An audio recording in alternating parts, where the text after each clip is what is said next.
About 200 years ago, Haiti made a pact, evidently with Satan, where they said, you know, we've been in slavery for a long time, and if you get us out of slavery, we'll serve you for 200 years. It doesn't make a lot of sense to me, but that's kind of what they did. Kind of heard that story the first time last year when I was in Ghana during my world race. I remember thinking to myself, well, I guess we'll see what happens next year. So next year happened, and obviously the earthquake.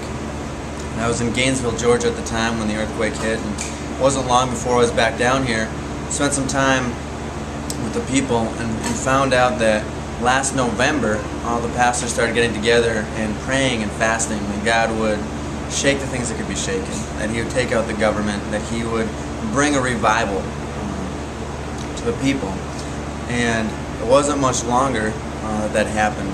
A lot of people in the United States, I think they feel like, you know, God's been angry with Haiti because they've, you know, aligned themselves with Satan all these years or whatever else. But I think that's not very accurate of a perception. I think in a lot of ways it's kind of like the bowls in Revelation, where there have been poor that have been crying out for Jesus to come. There have been destitute, there have been widows, there have been orphan children that have cried for Jesus, that have prayed for Jesus to come and do something for centuries now, really. I think there's been a lot of ministries and a lot of missionaries that have come down here, and they've poured in and poured in and poured in, and a lot of them really haven't seen a lot of fruit in the last couple hundred years. And some of them even just left, really, to be honest. They kind of felt like, you know, there's never going to be fruit, so let's put our pearls somewhere else.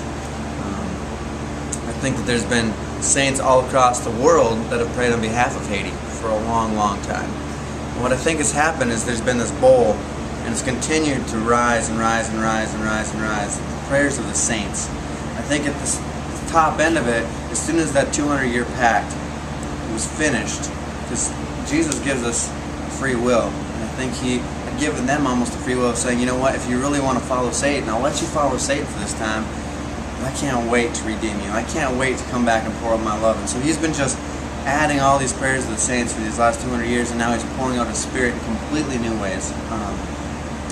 Right after the earthquake, people were coming out, coming to know the Lord and adding to the church.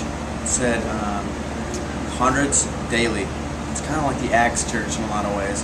The division of denominational ties, it's been breaking, really, because you have communities that are getting set up where they have to rely on each other, whether they're from the same denomination or not. They're just coming. They're just coming.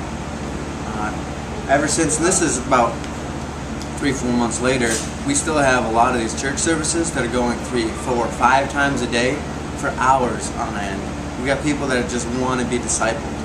Talking about discipleship, we came down here and within a day we had a meeting with pastors, and we got about 250 pastors, and that represent about 1,000 churches together. And we said, what do you need? What's going on? Well, how can we help you? And one of their first responses was not food, it wasn't water, it wasn't shelter, it was discipleship. Discipleship. The next thing that blows me out of the water is they said, start with us. Now these are pastors, and they're saying, start with us with discipleship. We need formation is the word they say. We need a process, we need something, how to disciple. We don't know. We've got the head knowledge, we know the things about the Bible, but we need to know how to get it to our community so that they'll live it. That's fantastic. If you really think about it, what would happen in the United States if we said, oh man, what we need is discipleship? And what if the pastor said, I need the discipleship? Not, you know, we need to disciple my pastors, we need to disciple the young men. What if they said, start with me, God, start with me? That's what you have going on down here. There's a revolution, there's a change, where God is pouring out His Spirit on these people in just completely, absolutely new ways. Now, Haiti's kind of been in need for a couple hundred years. This is not the first time that they've had a natural disaster that's rocked them. I mean, they've had hurricane after hurricane. They've had, you know, famine essentially. They've been one of the poorest nations in the entire world for 200 years. So it's not the first time that they've needed help. But this is the first time that the entire world gasped at the same time and said, we need to do something about this. We need to come. And the entire world has the mindset that they're coming down to help fix Haiti's problems. That they're coming down to fix it, to help it, to serve it, because they've kind of paid the dues and it's time.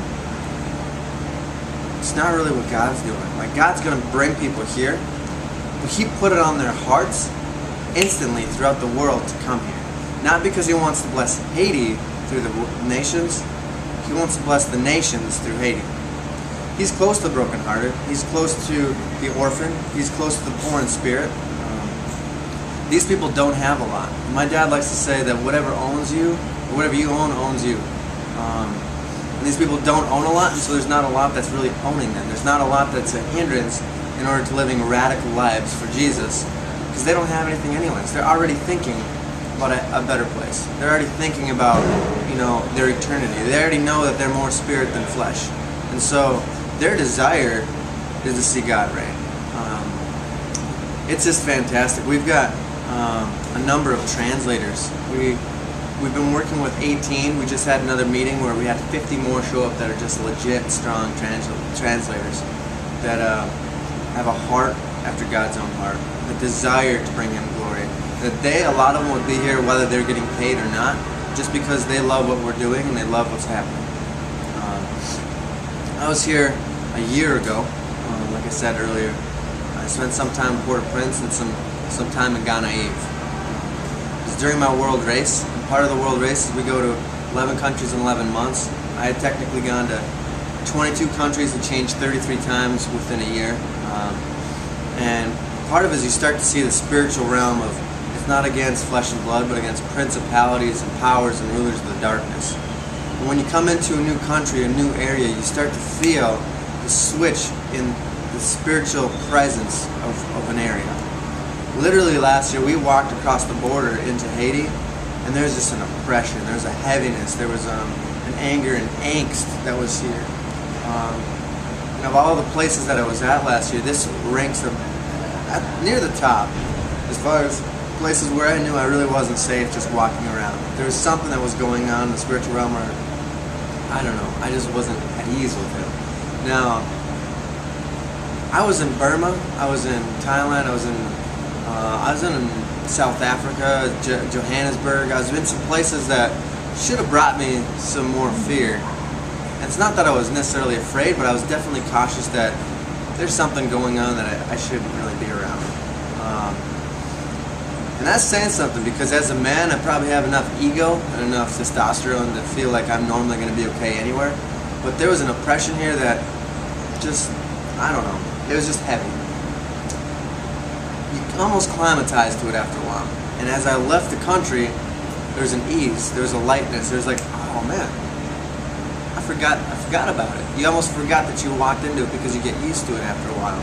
And that was the advantage of going place to place. Well, this last time that I came into Haiti is completely different. There's a lot of freedom. There's a lot of things that have happened.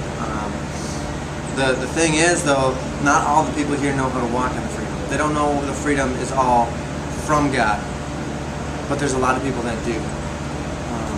Here's just one quick example. I was here last year during Carnival, which is the time around Mardi Gras, really, where they worship Satan. They do a lot of voodoo. Here's pretty much the voodoo capital of the world. It's just north of here. And I was here last year during it, and they had drum beats literally every night. They had satanic masks. They, had everybody come out. There's a lot more violence. There's just a lot of things that happened during this time. Just a real dark week, couple weeks, month, really. Coming back this year, instead of having Carnival, they canceled it.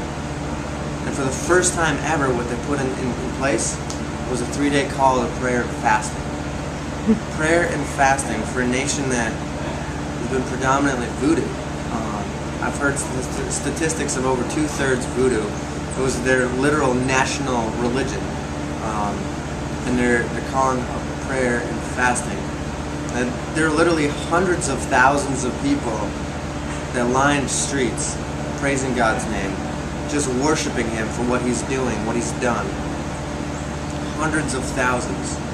You'd see spray painted across walls, Satan, get out of our land. Jesus, come. Jesus, you're our only hope. You're our only salvation. That right there is powerful. That is